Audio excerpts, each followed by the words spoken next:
Passing on promotions. Gen Z is making their own rules for success.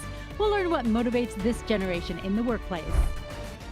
It is 3:10 on your Thursday. All new at 3 is the traditional career grind coming to a halt. For decades, those who go the corporate career path had a clear path. Work hard, get promoted, become a manager, and keep climbing your way to the top. But for Gen Z, that is not their dream. Younger generations are even turning down promotions. Joining me now is Joel Patterson, a workplace expert and head of the Vested Group. Joel, thanks for being with us today. Happy to be here. So how old is Gen Z in the workplace, and why are they passing up these promotions? Well, traditionally, we're talking about people between the ages of 11 and 26, or 97 to 2012 for a birth date. So it's people really, in a lot of ways, just entering the work environment.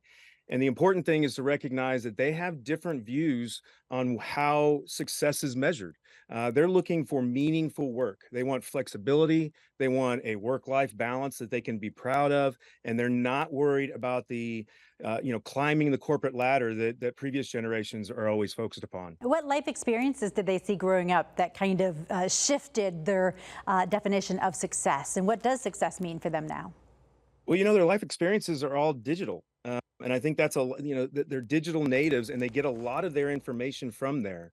One of the things that we have to work with on our Gen Z employees is making sure that they have critical thinking skills. Like my kids as an example, they'll come to me and say, "Oh, well, I learned something on TikTok today that's a fact that isn't really a fact." And being able to express to them, "Hey, do a little bit more research. Think independently at how you want to do this in a professional environment, and it'll really lead you to a path that makes sense for your experiences."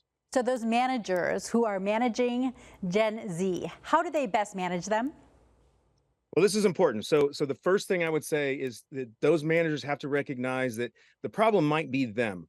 In the past, we've always kind of had this environment where we say, all right, well, this is the way it's always been, so you have to do this too. Well, that's not the case anymore. Managers need to look at it like, hey, I'm not expecting them to come along with what I do. I need to understand what they do and help support them. They need to coach, not boss, and really help them with that, what I was talking about earlier, independently thinking, critical thinking, and really recognize the value that they can bring. I guess if I were sitting in Gen Z thinking, gosh, my competition is passing up promotions, this might be the perfect time to climb, stash some cash. What would you tell a Gen Zer for success in the workplace?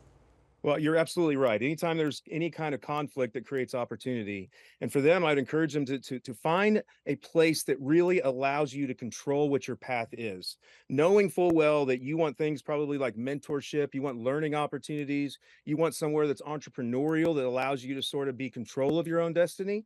The purpose of our organization is best job ever, and that means that we want people to look at their time with us as the most fulfilling time they ever spend in their career, and recognizing that's how Gen Zs want to be accepted will help you just invest in them and be intentional about how you interact with them. It'll serve you really well. I think that's probably very interesting as people even stay in the workplace longer.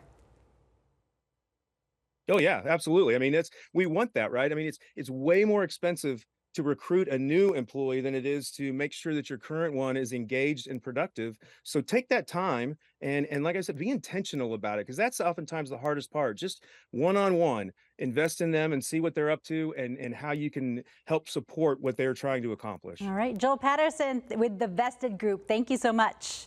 Thank you.